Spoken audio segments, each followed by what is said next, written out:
Bloomberg Audio Studios. Podcasts, radio, news.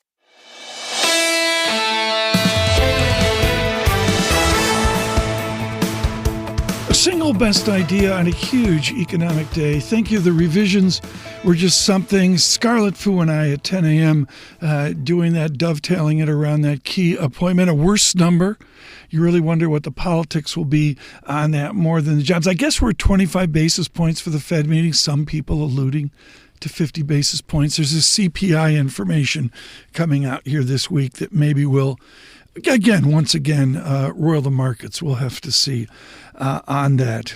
Joining us this morning was Nancy Tengler of Laffer Tengler. She was just brilliant on the courage to be in the market. She is a bull. We talked to her about the view forward. I think they're doing a lot of things correctly, but I hate this takeover of private sector companies.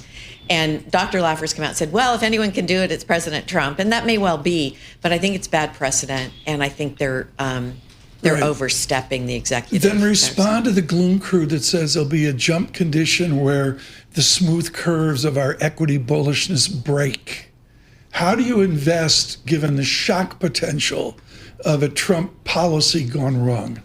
Well, we'll do what we did in April. We'll buy more. So we were stepping in on April 3rd, April 1st, end of March, because you see these dislocations and you say, is the AI trade over?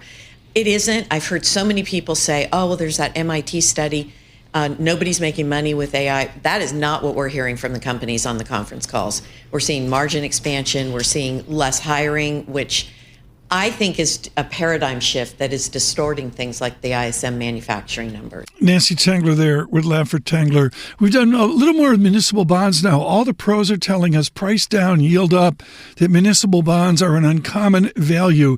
Eaton Vance, not Eaton France. France is falling apart. Eaton Vance at Morgan Stanley is doing better than good. Craig Brandon joined us from Eaton Vance to talk about taking advantage of tax-free bonds. The problem I have is that fixed income investors often don't look at munis because they think that's just for, people in that tax bracket. I look and say where munis are right now, they should be part of everyone's fixed income portfolio, right? So I was in a fixed income meeting last week, and one of our high yield portfolio managers was talking about high yield, and high yield spreads are sort of in the 300 below 300 range, and high yields the index is like 7%. And then they turned to me and said, okay, what about munis? I said, a 7% yield. I said, in munis, on a tax equivalent basis, you can get over an 8% for AAA bonds, right? So you don't just compare munis to munis. I compare munis to other fixed income classes. I just think investors need to look at munis as part of a broader fixed income portfolio for everybody, not for just, the Josh Allens of the world. Craig Brandon of Eaton Vance there, also a Buffalo Bills fan.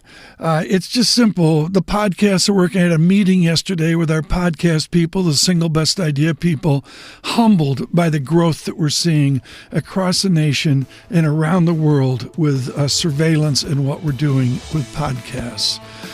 We're on Apple, we're on Spotify, we're on YouTube Podcasts. It's single best idea.